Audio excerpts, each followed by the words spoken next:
orang itu breathingnya berfungsi dengan baik atau tidak dari mana? Respirasi rep, kalian hitung, kemudian cek saturasi oksigen. Saturasi oksigennya berapa normalnya? 95 Oke, ke atas ya.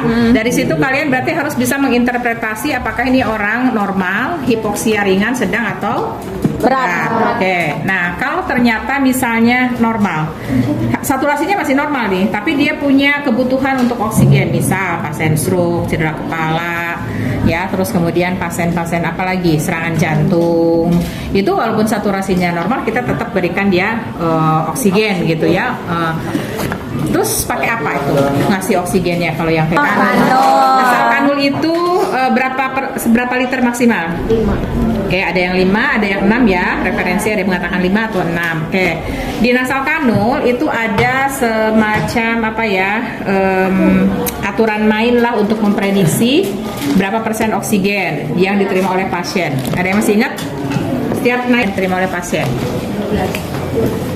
Kalau dari mana 12? Nah, ditambah oksigen di atmosfer. Jadi berapa? Tambah 12. Jadi 33 ya, 33% gitu ya. Itu perkiraan namanya juga ya. Oke. Terus kapuk tengahnya kita lepasin, maka dia berubah fungsi menjadi rebreathing mask ya. Sebenarnya yang di rebreathing, non rebreathing itu apanya sih? Yang rebreathing dihirup kembali itu apanya gitu? Rebreathing apaan sih sebenarnya? CO2. Nih kalau kayak begini nih, katup tengahnya nggak ada, kalau kita pasang ini kemudian kita buang nafas, udara pernapasan kita, ekspirasi kita masuk ke sini. Jadi kalau dia buang nafas, maka udara pernapasan kita kan masih ada nitrogen, ada CO2, ada segala macam ya. Kan dari udara bebas itu kan oksigen hanya 21% sebenarnya. Masuk ke paru-paru, keluar lagi itu sebenarnya masih ada sisa lah antara 16%-an. Sisanya tadi CO2 dan lain sebagainya ya. Nah, dia masuk ke dalam bag ke sini. Bercampur dengan oksigen dari sumber oksigen, ya kan? Sehingga kalau dia tarik napas lagi, maka di sini itu sudah oksigen yang bercampur dengan gas-gas yang lain, gitu ya, termasuk tadi CO2 itu akan terhirup kembali. Maka ya RM itu digunakan pada pasien-pasien yang kadar CO2-nya rendah. Jadi memang dengan tujuan untuk konsep CO2. Jangan sampai pasien ini kehilangan banyak CO2 gitu ya. Sehingga baiknya kalau mau pasang RM harus ada hasil AGD dulu gitu ya. Maka di dalam terapi oksigen yang disebut dengan mask with reservoir itu adalah NRM atau NRBM ya. Oke, kalau NRM ini non rebreathing. Oke. Ya, ini dipasang. Oke, maka pada saat dia buang nafas ini ketutup, ini kebuka. Keluar tuh. Jadi di sini murni hanya dari sumber oksigen. Maka di sini dia bisa sampai dengan 100%. Kalau yang tadi karena bercampur dengan udara pernapasan kita, dia nggak bisa sampai 100%. Oke. Kalau pakai alat ini, berapa liter kalian akan alirkan? Berapa aliran di sini? Di flow meternya kalian mau kasih berapa? Jadi isi dulu bagnya ini sampai setidaknya 2/3-nya atau tadi udah ngembang, baru kalian pasang gitu ya. Dihubungkan dulu, dialirkan dulu, kemudian dikembangkan, baru dipasangkan ya. Oke, ya gitu ya. Ya, jadi tadi kalau misalnya dia hipoksianya sedang menuju berat, maka gunakanlah yang non rebreathing ya. Oke. Pakai nasal, simple, rebreathing, non rebreathing itu diberikan pada pasien-pasien yang paru-parunya masih bisa ngambil udara dari luar. Bagaimana kalau dia kemampuan ngambil udara dari luarnya menurun atau terbatas, ya, atau bahkan sama sekali tidak bisa. Contoh misalnya pasien apne ya, pasien apne saturasi oksigennya udah pasti langsung terjun payung gitu di bawah 85 gitu ya. Kalau kita cek saturasi. Lalu gimana kalau pasien apne? Maka harus dikasih bantuan ventilasi ya. Oke. Bagaimana cara memberikan bantuan ventilasi? Tadi mana? Kuncinya ini ya. Oke, sok, Neng. Ini. Masukin sini. Yuk, kita mau lihat coba. Pada saat memberikan bantuan ventilasi pada pasien apne dengan hipoksia berat, berapa aliran oksigen nih kalau nyambungin bag begini? Berapa dikasih alirannya? Bukan ya? Berarti lebih dari 10 tadi ya. Ini lebih gede kantongnya. Nih ya. Kemudian sampai ngembang tuh ya. 20. Oke, ini ya. Tadi juga kalau itu dia pasti ngembang begini. Oke, kemudian kita lakukan bagging. Ini isi klem ya. 3 narik rahang, yang 2 untuk dagu dan hidung ya.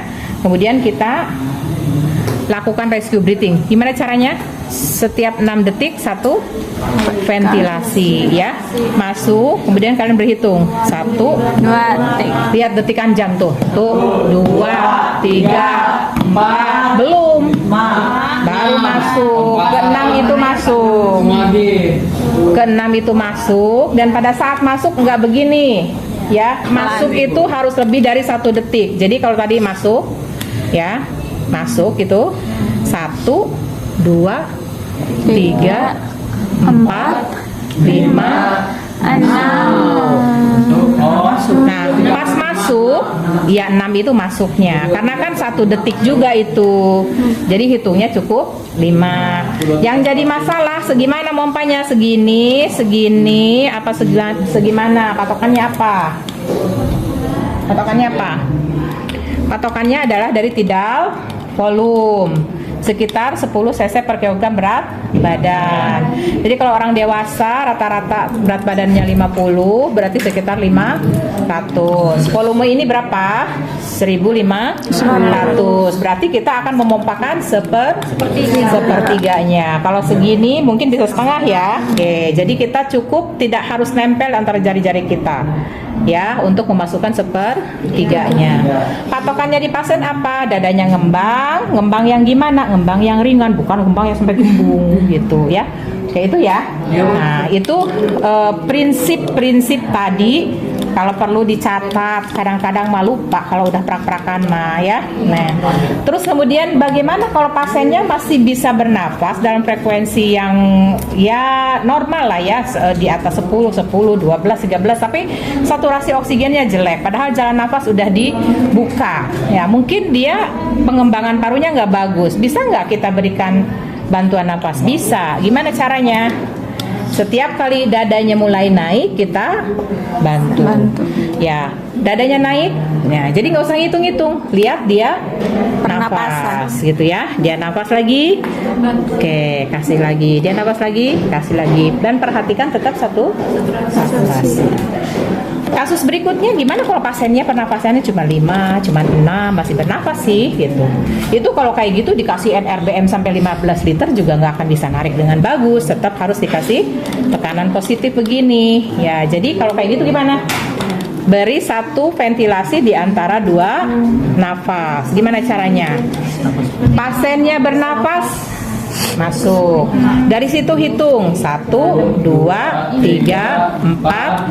Oke, mau 4 atau 5 silakan ya. Kalau saya lebih seringnya menggunakan 5 detik gitu. Jadi 1 ventilasi. Nah, jadi sampai 4 ya. Kita masuk. Dari situ pasien napas lagi, masuk lagi. Hitung lagi 1. Nah, jadi itu kita memberikan 1 ventilasi di antara 2 napas pasien. Jika ketemu kasus yang begitu gitu ya. Jadi jangan asal misalnya tadi pasien narik kalian dihembuskan nafas, kalian dorong, ya nabrak lah antara yang kita masukin dengan yang pasien keluarin ya. Cirinya apa? Begitu dadanya naik kita dorong gitu ya. Oke. Nah, itu kira-kira airway breathing ya.